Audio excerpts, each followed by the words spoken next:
boa noite. Independente do horário que você estiver assistindo isso, seja muito bem-vindo ao Papo de Liberdade. Nosso programa traz vozes do passado para iluminar o nosso presente e vozes do presente para inspirar o nosso futuro. Hoje, temos uma honra, uma responsabilidade imensas. Recebemos uma figura que é mais que um homem, é um símbolo, um líder, estrategista e a própria encarnação da resistência à escravidão. Seja muito bem-vindo e uma salva de palmas para Zumbi dos Palmares.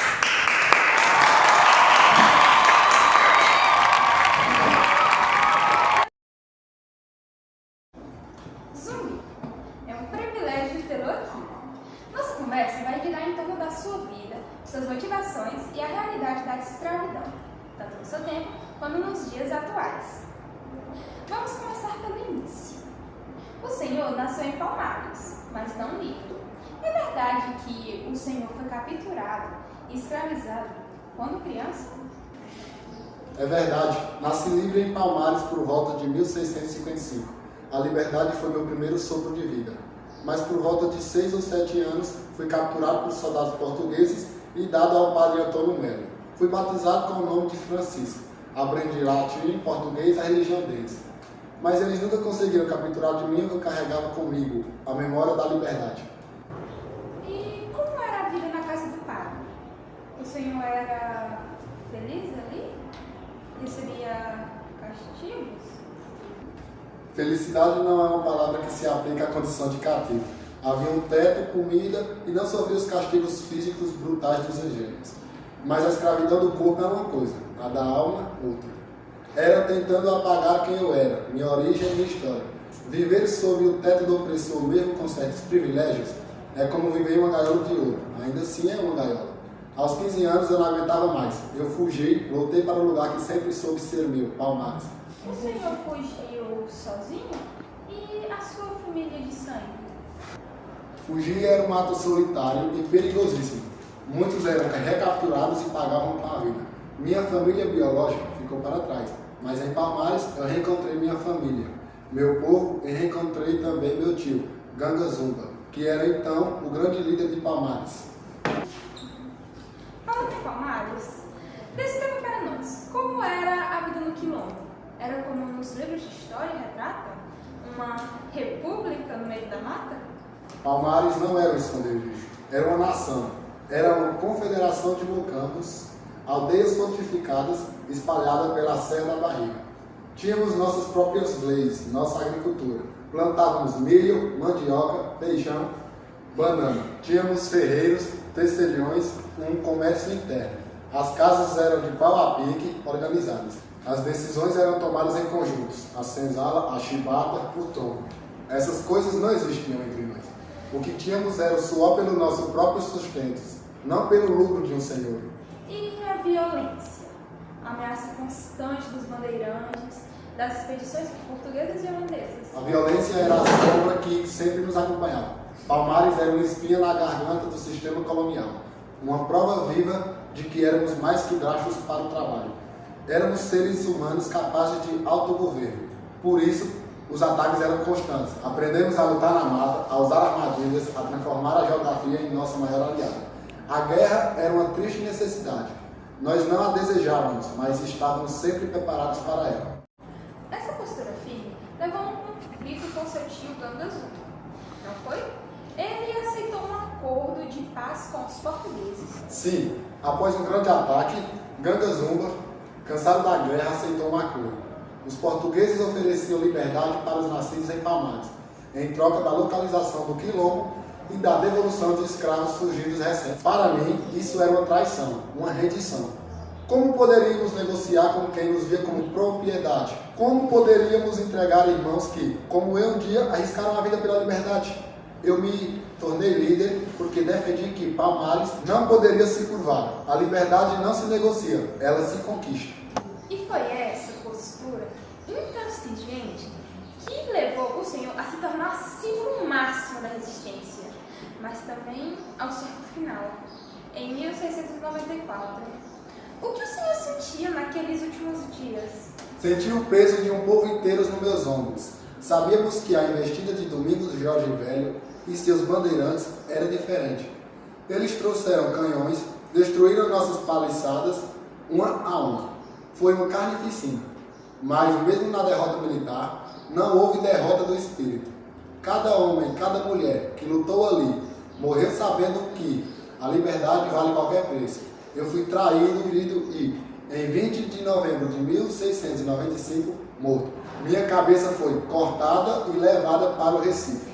E por que o fizeram? Por que essa violência tão extrema?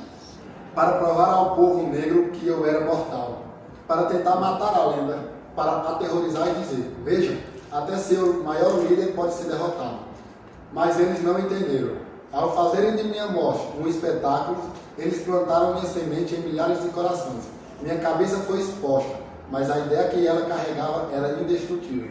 Zumbi, olhando para o Brasil, para o mundo de hoje, onde vemos formas modernas de escravização, o tráfico humano, o trabalho análogo de escravo, o que a sua luta nos diz? A escravidão mudou de roupa, mas a essência da opressão permanece. Ela se esconde em cantos escuros de oficinas de costura, em fazendas distantes, no tráfico de pessoas. A minha luta ensina que a resistência também deve se adaptar. É preciso ter leis, é preciso ter fiscais, é preciso ter consciências, mas, acima de tudo, é preciso ter coragem. A coragem de denunciar, se organizar, de não aceitar nenhum tipo de julgo. Palmares não caiu, ele se multiplicou. Em toda consciência que se levanta contra a injustiça, lá está o quilombo. A luta pela liberdade e pela dignidade humana é eterna. Zumbi dos Palmares, muito obrigada por essa lição de coragem e de humanidade. Sua história não é uma relíquia do passado, é um farol para o presente. E é justamente com essa visão de luta que nos obriga a olhar não só para os heróis consagrados nos livros, mas também as nossas heroínas e heróis de nosso próprio tempo. A senzala pode ter se transformado, mas a busca por liberdade continua. Hoje, nos interiores do Brasil, nas extremas poerentas, onde a ganância e a ignorância ainda tentam escravizar. E para falar sobre essa batalha contemporânea, é uma honra receber agora uma mulher que é a própria encarnação dessa coragem que Zumbi descreveu. Ela não enfrentou exércitos com armas, mas enfrentou pistoleiros, jagunços e burocracia, com uma arma mais poderosa, o amor incondicional por um filho. Ela caminhou sozinha por mais de 2 anos, da fazenda em fazenda, numa saga real, que parece ficção, para resgatar seu filho do trabalho escravo. Senhoras e senhores, com toda a reverência que esse momento pede, deem as boas-vindas à nossa próxima convidada, um farol de resistência no Brasil moderno, Pureza Lopes Loyola, a Dona Pureza.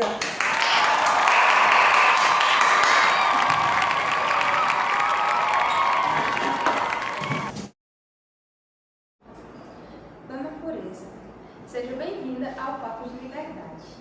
A senhora é a prova viva de que o espírito de Palmares nunca morreu. A sua história começa com o desaparecimento do seu filho, certo? Como você poderia compartilhar conosco? Foi o maior vazio da minha vida. Meu filho, João, foi embora atrás do emprego e simplesmente sumiu do mapa. Não dava notícia. Até que um dia, um rapaz que conseguiu fugir de uma fazenda lá pro meio do Maranhão chegou com um recado. Dona Pureza, eu vi seu João. Ele tá preso, trabalhando como escravo. Na hora, meu mundo caiu, mas depois levantou, porque eu sabia, se ele não podia vir até mim, eu ia até ele. E a senhora foi, sozinha, durante mais de 2 anos. Como uma pessoa consegue essa força? A força, minha filha, vem quando você não tem escolha. Ou você vai, ou você deixa seu filho apodrecer naquele inferno. Eu vendi minhas coisas, juntei meu dinheirinho e saí. Andei de ônibus, de carona e até cheguei a andar a pé. Chegava no povoado e perguntava, onde tem fazenda que escraviza gente? As pessoas tinham medo de falar. Umas me chamavam de louca, outros me davam um prato de comida e um lugar para dormir. Escondido, eu enfrentei a ameaça de morte, jagunço me parou na estrada. Botou a arma na minha cara e disse: "Volta pra casa, velha, se você não quiser virar comida de urubu." Eu olhei pra ele e falei: "Pode me matar, mas eu vou encontrar meu filho." E fui. Dona Pureza, depois de tanto tempo, tantos quilômetros andados, de tantos medos e sofrimentos, finalmente encontrou o seu João. Conte pra gente, o que foi chegar naquele lugar e ver o seu filho depois de tudo? O que a senhora viu no rosto dele? Foi-se como aquele dia não saísse de mim. Depois de tanta estrada, tanto perguntar, eu cheguei num daqueles barracos de lona preta. Eu vi o meu João, tão magro que dava para contar os ossos, sujo daquele jeito, com a roupa em farrapos. Mas o pior, minha filha, o pior não era a fome do corpo. O pior era o medo nos olhos. Ele não era mais um menino cheio de vida. Era um homem quebrado, com o olhar de um animal acuado. Ele nem acreditou no que era eu. Ele só ficou olhando ali, naquela hora, segurando meu filho, que era um estranho com os olhos dele. Que eu entendi, a minha luta já não era só para salvar o meu João. Era para acabar com aquele lugar que transformava a gente em sombra. Eram por todos os Joões que estavam ali, esquecidos pelo mundo. E a senhora não parou, não é?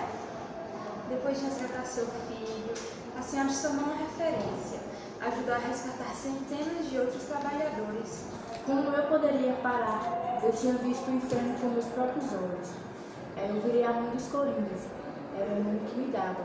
Eu chegava nas regiões e os bilheiros, os fazendeiros corruptos ficavam nervosos. Lá vem a pureza, porque eles sabiam que eu não tinha medo. Eu não estava lutando por terra nem por dinheiro. Eu estava lutando por gente. E quando você luta por gente, você fica forte, muito forte. Zumbi, Dona Pureza, o senhor lutou pela liberdade de um povo. A senhora lutou pela liberdade do seu filho. E por consequência, de um povo. O que une as lutas de vocês, separadas por mais de 300 anos? O que nos une é a recusa em aceitar a condição de coisa. O escravizador nos vê como propriedade, um objeto que pode ser comprado, usado e descartado. Nossa luta, em qualquer tempo, é o grito que diz: nós somos gente. A força dela é a mesma força que move as mulheres de Palmares, e um fogo que nunca se apaga. E é o amor de mãe, o amor pelo irmão, o amor pela liberdade. Eles não entendem essa força. Eles têm armas, têm dinheiro, mas a gente tem razão e tem um coração. E no final, isso é o que vence. Obrigada. Obrigada, Zumbi, Dona Pureza. Passado e presente, a mesma luta, a mesma chama. Eles nos mostram, de forma cristalina, que a escravidão não é um capítulo fechado, mas sim um fantasma, que se recusa a ir embora, adaptando-se aos tempos, trocando os grilhões de ferro pelas correntes da dívida, da ameaça, da desesperança. A lição que fica essa noite é que a liberdade é de fato uma conquista e a coragem o maior instrumento de mudança. Mas ela não pode ser um fardo só para os zumbis e as purezas deste mundo. A coragem precisa ser nossa também. Coragem de olhar para as margens da nossa sociedade, de denunciar, de não se conformar, de exigir que a dignidade humana seja um valor inegociável. O quilombo dos Palmares não foi destruído, ele se espalhou.